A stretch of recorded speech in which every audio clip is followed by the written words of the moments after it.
Hello, everyone out there in podcast land. You are once again tuned into the Loudini Rock and Roll Circus. Today I've got a genuine Chicago blues man on the line with me today, Mr. Dave Weld. He's been a blues guitarist for many, many years in the Chicago area. He's floated around. He's done a lot of different things. Had worked with Little Ed in the Blues Imperials. He's done a lot of different stuff. I can't wait to get started with him. So welcome, Dave Weld. How are you today? How are you? Hey, thanks for having me on the show, man. No problem. And by the way, your line is crystal clear. I can hear you just perfectly. Oh, beautiful. So Dave, what is Chicago blues? Because that's within the blues genre, there's different, breakdowns of it, and you're a Chicago guy. So what's Chicago blues? I mean, there's the history of it, and there's what it is now. I don't know what you want to go. Of course, it came up from Mississippi, right? Right. And points south, actually. And the 20s and the 30s were wonderful for Chicago blues, and then the 40s and 50s, Tampa Red and Big Maceo and guys like that. And they were wonderful. And then, of course, Muddy came and changed it all, Muddy Waters. Now, how did Muddy Waters change it all? I've heard blues musician after blues musician say that. Can you kind of enlighten us on how what that means? He formalized it into, and it it didn't sound so formal when you hear it. It still sounds loose, but it's really at that point it's really ensemble playing. It's not just a drummer and a harp player and a stand-up bass guy and somebody jamming. Although that's all cool, but Muddy, his band, and of course it's electrified, as well. So at that point, it was all electric guitars. And, at first it was a stand-up bass, but he made ensemble playing where everybody was playing a different part. And so, you'd have the singer and Little Walter and Otis Spann and so, you'd have those people doing each separate part around Muddy in an ensemble. And each person had to keep track of his own part, and it fit like a glove. They were masters at it. And so this really presented it as a formal act, like Count Basie, but in Chicago blues style. Something that was formal and really, really well thought out, and it had heavy impact because Chicago bands are known for their punch, and Muddy had it, and then the Wolves too. Those two guys, and then of course Elmore was wonderful, and Jimmy Reed came after that. What is the attraction to this particular style of blues for you? Is it the fact that the way the ensemble all works together as opposed to sort of looser, we would, just for lack of a better word, looser Mississippi blues? Is that what it is, or what is it for you that draws you to the Chicago blues? It's the impact and the inventiveness, okay. and as well as the cohesive unity of the group.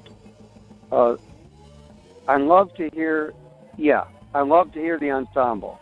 Fred Below was the drummer behind Muddy, and his parts are wonderful. I mean, he's really the beginning of Chicago. And there was other guys before him, but he really was the main Chicago blues drummer to come along after that. And he just made it.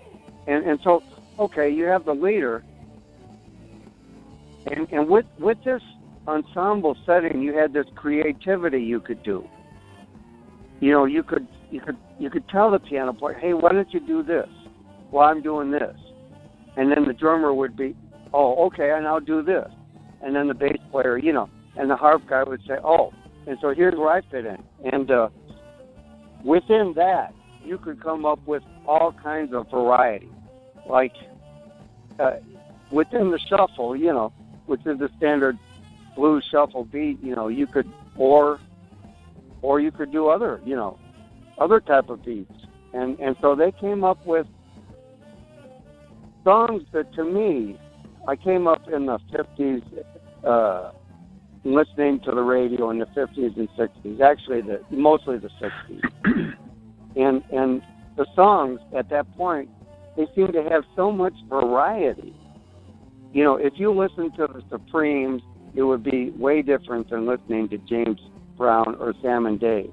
Gotcha. Yeah, and each one of their songs was a gem, a little like an inspiration, and totally different than another song. And that's what I liked about the Chicago blues, especially from these guys, the Wolf and Muddy and Elmore. It would be, each song would be like a total gem and could be, totally different than, just like Muddy's Can't Be Satisfied, is way different than, some other song, or different than the Wolf's Backdoor Man, or, talk about a different song, 44 Blues by the Wolf, So, so what I'm getting then is that because a lot of people come to blues through something else. You hear the story. I listened to Chuck Berry and the Rolling Stones, etc., and then I went back. It sounds to me what you're saying is you were at least aware of this music. It was in your consciousness from the beginning. Is that true? I also came to it through the Stones and Chuck Berry. Okay. Yeah. Although I had listened to some little 78 beforehand. The Stones' first album, I was going to say CD, what a mistake. When the Stones' first album came out, I said, who is McKinley Morganfield? And I found out, that's Muddy Waters. And I looked, and I went and got his records, and then, the same thing happened for the Wolf, for, B.B. King, and... So were you about like high school age when you started doing this investigation? I was like my first year in high school, freshman high school, and I was already separating myself from the pack, You had to be different, didn't you, Dave? Something happened. Troublemaker. So, when did the guitar come in? When did the guitar come into this whole thing? I got out of school and I went down to New Mexico to go to college, actually. They're one of the only ones that would accept me because my high school grades were so bad. And I was kind of a troublemaker. I said, well, this is the path to a lousy life. And I said, well, I'm going to try to improve myself, go to college. And I went down to New Mexico State. And I ended up off campus within within a few months. I found a place off campus, and I got a guitar. And that, I didn't have any money. So what was your first guitar? Just acoustic, some sort of acoustic. Okay, just curious. Yeah. And I spent a lot of time by this old onion field playing guitar. I wasn't very good, that's for sure, because I started at age 17, so that's a little later than a lot of guys start, Well, yeah, I mean, like today, between, Kenny Wayne Shepherd and Joe Bonamassa and Johnny Lang, those guys, were I think Joe Bonamassa was playing when he was like 5. Yeah. So, you start when you're 16, you're like a has-been now, but which is not true. We're making a joke. No, but it's true, Yeah. So I'm a late bloomer, I think. So did you you ended up, you took it to another level because you did start taking guitar lessons, correct? I saw an ad in the paper and it said jazz and blues. Okay. And I went over to the guy's house, and his name was Kurt Black. And I started doing harmony with him and theory of jazz. Mm-hmm. But for me, it was just learning chords because I really, I didn't have the ability. And he was a pretty cool guy, but he had been big in the New York scene. He was Benny Carter's guitar player, and he used to sub in for Grant Green and some of the other guys. And then he started a school of jazz in Ann Arbor. And then he robbed a bank. Oh. and he was on the run, and that's where he ended up in Las Cruces, New Mexico. And that's where I met him. And so this is like a blues story almost. Well, yeah, it was like one of the songs. Well, none of the students knew why he was there. We just knew that he was a little out of place because of it. There wasn't a guy that had that kind of background, living out in the desert. Oh my God. Okay, so you get some lessons. At what point do you start playing with people? Well, I couldn't find any kind of work in New Mexico, so I came back home towards Chicago and started doing day job stuff. And then at night and on the weekends, I would go out and try and play with people, and I couldn't really do it. I had seen J.B. Hutto. I did a story on him for Living Blues magazine, and we got to be friends. And I was also hitting the clubs and trying to sit in. And then I finally landed a gig with the House Rockers. That was Hound Dog's band. Right after Hound Dog died, he was on the south side, Sweet Peas Lounge on Ingleside, and it was on the south side. And I went there. Just so people are listening understand, this is the sort of like hub, right? Of Chicago blues. This is where it was sort of really all kind of taking place. Yeah, the south side was really happening at this point. Okay. And what decade? What are we talking about? Is this what is this? 70s? What is this? This should be about 75 or so. Okay. All right. So mid 70s. Yeah. And it was a black club in a black area, and I was the only white guy in there. And but they liked that. They welcomed me, with open arms. And I couldn't play real well, but they'd have me sit in. And that lasted for about a year. And it was Friday, Saturday nights. I'd sit in, and they'd pay me a little bit, not too much. And then Fort Brewer, the lead guitar guy for Hound Dog, his wife stabbed him in the throat over a fight, and he was in the hospital, and he recovered and got back together with his wife. But then the band broke up, Yeah. So, but during this period, if I'm to understand this, is this the period where you ended up working, like getting jammed with some pretty heavy hitters, right? Like you ended up jamming with Otis Rush and people like that? Well, that was where I went next. I went over to the 1815 Club over on West Roosevelt. And that was run by Eddie Shaw, who was the band leader for the Howlin' Wolf Band. Okay. Is that the Wolfpack? Yeah. Okay. So I got a gig there every weekend, and and everybody would come through there. Like that's when all the guys would come to sit in, and I was part of the band, so I got to play with them. Otis played, right? And guys like that, and everybody. Luther Tucker, Maxwell Street Jimmy, just quite a few guys like that. So this was this was like a real sort of like big education. I'm sensing that you probably grew as a guitarist, pretty intensely during this period. Well, I mostly found out what I couldn't do, that I needed to go back to the woodshed. Okay. You know, because I mean, I was able to block out chords. That is one thing, and which I did. You know, just do chords. And then actually Chico got me into record.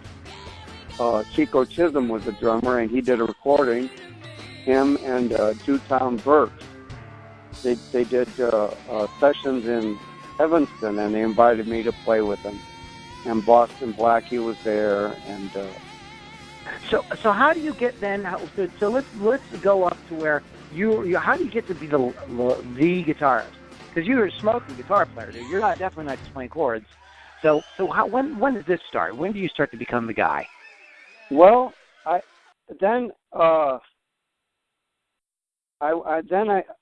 really, you know, I joined.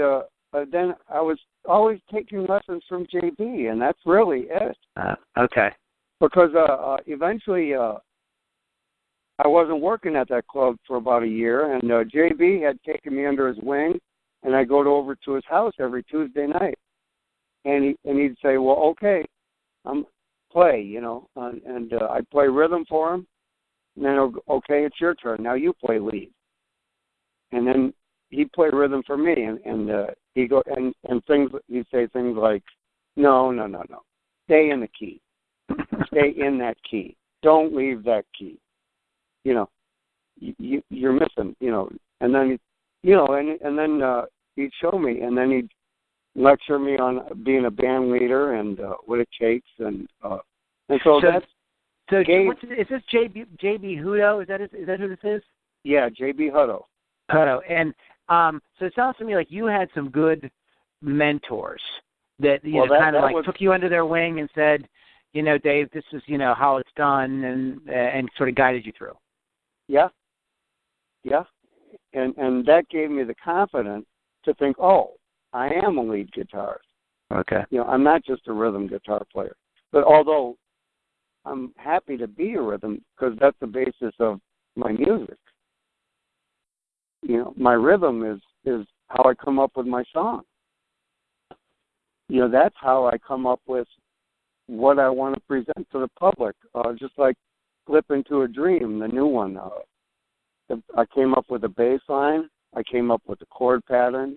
I was able to come up with the turnarounds and the you know. Well, how do you approach songwriting then? Well, that's how I do it. Okay, just by sort of coming up with ideas, chords. What do you do? Do you get like a lyric comes to you and you just start vamping on it, or? No, I usually, for me, it's I come into a groove. Okay. A chord pattern I really like, something that I've wanted to do and that hasn't been brought out. Okay. You know, and it wouldn't be some thing that, oh, okay, do the Mojo groove, you know, or do, you know, Elmore James groove. No, it would be something that I want. Right. Different. You know, something that's different. So I would get that salad first, and then usually I bring it in on the bandstand and get the guys on it. And it's usually something they can handle, and we just start playing it. And at that point, what comes to my mind is the lead or the hook. You know, then the hook comes to me. Oh, this is what the song is about, and I'll repeat the hook. And then I'll sing some, you know, mumbo jumbo just to get through the night. But then I'll go back home and go, okay, now you got the groove, you've got the chord progression, the bass line, the drum pattern, and the hook. Now, what are the words? You know, let's fill this thing out. And then that's the way I go about it. When you were playing, now you have your own group that you guys are on your second album, Dave Weld and the Imperial Flames, but you were playing with, prior to that, you were playing with Little Ed and the Blues Imperials. Is that right? It was about 15 years ago, yeah. Okay, and so how did you get from that situation, being a sort of sideman, you know, to now you're the band leader and you're fronting your own band? Quit. Okay. I quit. That's simple. I handed in my papers and said, "Oh, I quit." It was just time then. It was just time for you to sort of step out and say, "Look, I'm ready to be the guy." No, it was more complicated. I liked the band and I liked what we were doing, but my day job, gave me a raise right at the time when Alligator had recorded it, and then we were supposed to go on tours, and I had responsibilities. I had a mortgage to do, so I kept with. I said, well, and then I also saw Ed that he was starting to drink a little more, and so I saw it as being an unmanageable situation. Okay. And so I said, well, I'm just going to go ahead and take care of my job and play, because I had always treasured my own music. Yeah. And I wasn't able to do enough of it. Okay. know? And so at that point, I just said, well, you go ahead and get some new guys, and I'll just sit it out and do my work, And then I sat it out as long as I could stand, and then started getting some of the old guys that I knew to play. And I started actually a little band, and started some initial gigs, and for some reason, I just had the confidence to do that. Yeah. I don't think I had the ability to do it. Well, that's all right, because that's how sometimes that's what it takes. You just having the balls to sort of step out, and then you figure it out as you go. It seems like you figured it out. Well, that's the way. We always learn everything on stage. So yeah, that's the way. So you end up getting together with these other guys. It becomes Dave Weld and the Imperial Flames. Tell me a little bit about how you end up getting with Delmark Records. How did you end up getting signed to that? Well, I've always known Bob. I had known Bob, and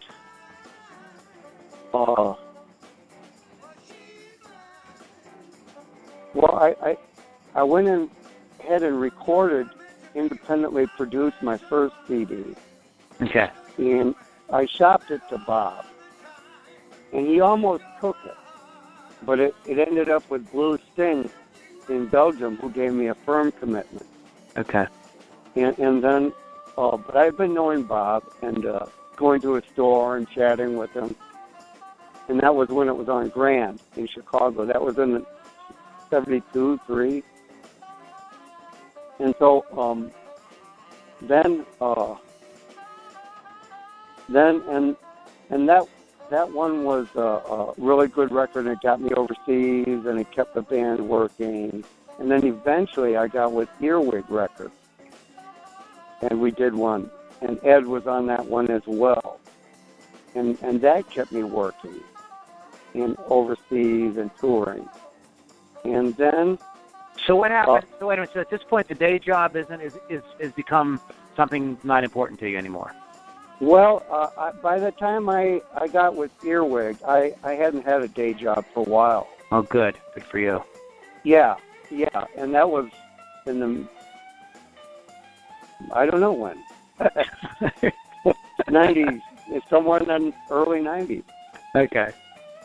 And then I went ahead and I was taking care of my mom.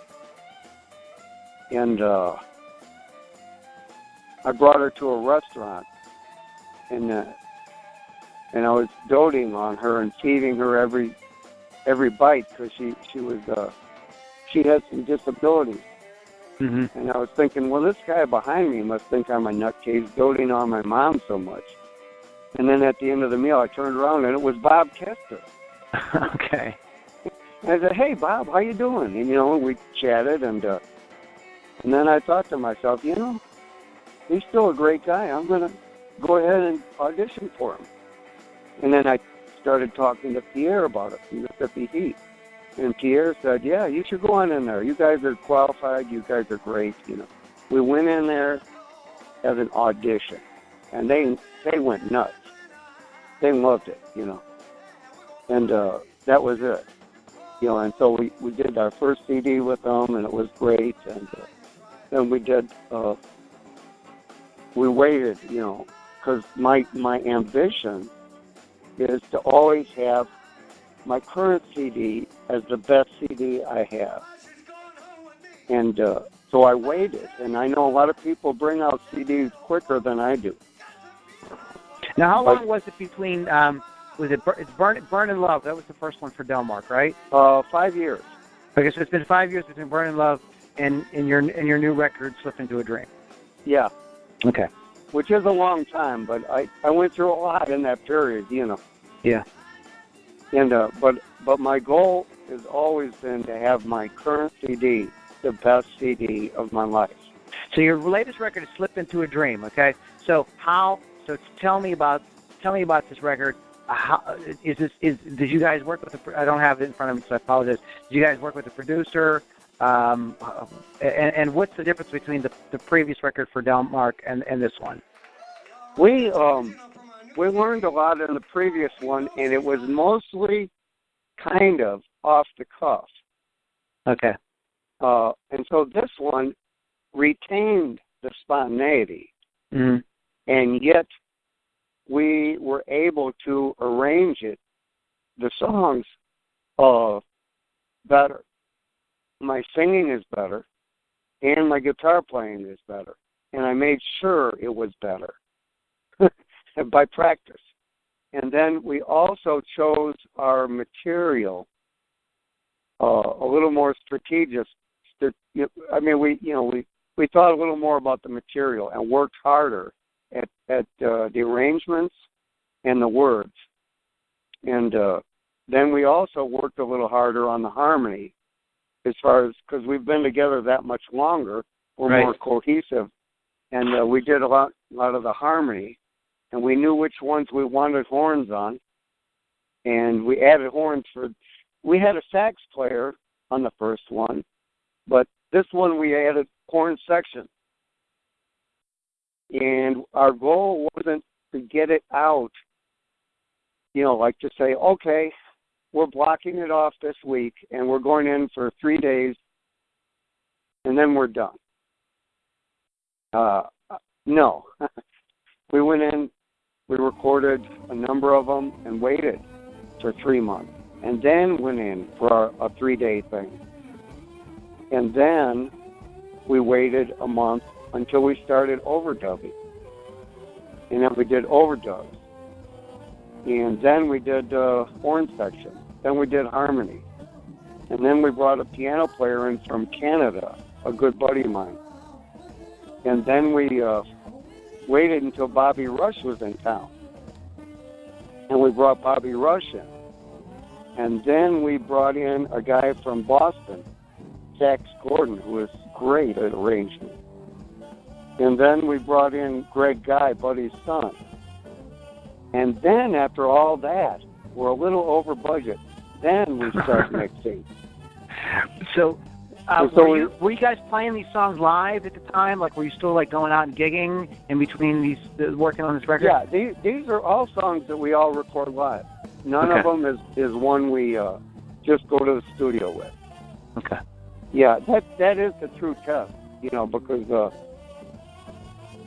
you can win over a crowd, but it's a little illusionary, if sometimes you can go into a crowd and say, oh, I wish I'd have recorded that. That would be a hit, see how the crowd reacted, and then you hear it, and you go, well, no, it's a great crowd, but as far as a recording, it needs to have, be a little tighter, the arrangement, a little better, maybe the singing a little better, the parts a little crisper, everything, So, you guys put a lot of time into this record. It's been a long time in the making. Slip Into a Dream. It is out. It is on your label, Delmark, and you guys can, people out there listening, you guys can go to Dave Weld's website and all the links and everything there. It's daveweld.com to get the record. Is that correct? Get it through iTunes and everything? Yeah. And on Dave Weld, ImperialDave.com. Imperial Dave. .com. So are you and guys? it can be you guys, bought on Amazon as well, of course. Yeah, I did look at that too as well because I was trying to get as much information as I could. What's going on? Are you guys going out on the road? What's the situation? Well, yeah, we're doing a lot of local stuff, and I like it that way. But we have been out on the road. Like I mentioned, we were at the Pennsylvania Blues Fest last year. It was really cool. Yeah. And a few months ago, we did the Fargo Blues Fest, and it was really great. And we go to Europe every year, usually in the spring. Mm-hmm. And the last 2 times it was Norway, and it was beautiful. And we play a lot at Buddy Guys and the House of Blues here in Chicago. And we've got some dates lined up, for that still, November, December. And then we do local, stuff as well to bread and butter type of thing.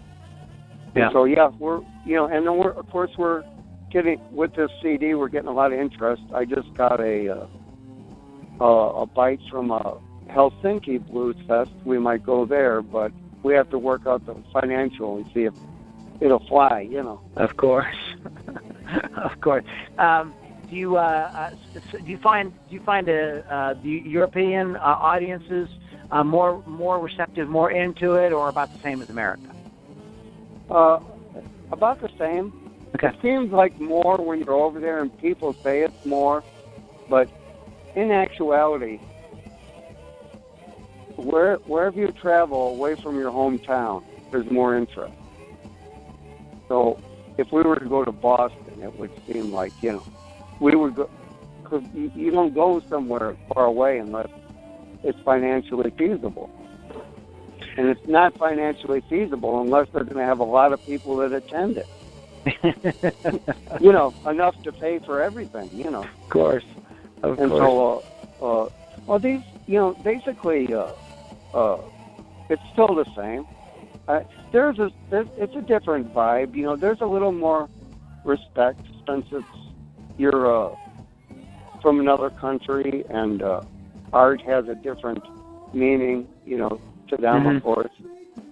And yet, they still would rather, the country would still listen to, if they would rather go to Lady Gaga, or right. Or a Stones concert. But having said that, we get really good crowds in Europe. Yeah. Okay, we're getting to the point here where we need to start wrapping up. Is there anything that you'd like to add before we close? Anything you'd like to plug? Anything you'd like to talk about before we wrap up? Well, if you'd like to get us for a festival, we're at DaveWeld.com or ImperialDave.com, and you can get my email and get in touch with us, and we'll make the trip. We'll do some routing booking, and sometimes we just go to the festival and drive home, depending, Yeah. And so this is the best work of my life. This particular CD, Flip Into a Dream, is really the pinnacle, and I've got the guys and the girl I like to work with, so it's a dream come true that I slipped into. So I'm just happy to be working, and we love the audience, and we love the work. So we put in, like 100% in our show. We do a lot of times I'll walk the crowd. Sometimes on a good night I'll walk the bar, with my wireless. Cool. And we do our 3-part harmonies, and we feature the 3 vocalists. Jeff Taylor on drums. He's a great singer, and a great drummer. And the beautiful Monica Meyer on vocals, and she's wonderful, and myself, and we do harmonies. And then we also switch, the leader, I'll sing some, she'll sing some, Jeff will sing some, so there's a lot of variety, and that's what I like. There's variety, and I like the dancing, so it's all dancing. So it's a high-energy show, and you guys need to go check it out. DaveWeld.com, and is it ImperialDave.com? Is that the other one? Yeah, ImperialDave.com. All right. Hey, Dave, it was really nice meeting you. Nice to you if you take some time to talk to us today. Hang on the line here. We're going to finish up the recording, okay? Okay.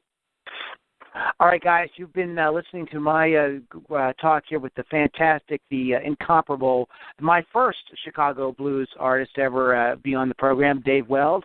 And we will be back with more great interviews in the future and more great music casts. You can find out more at LouDiniRockandRollCircus.com. We will see you on the next one.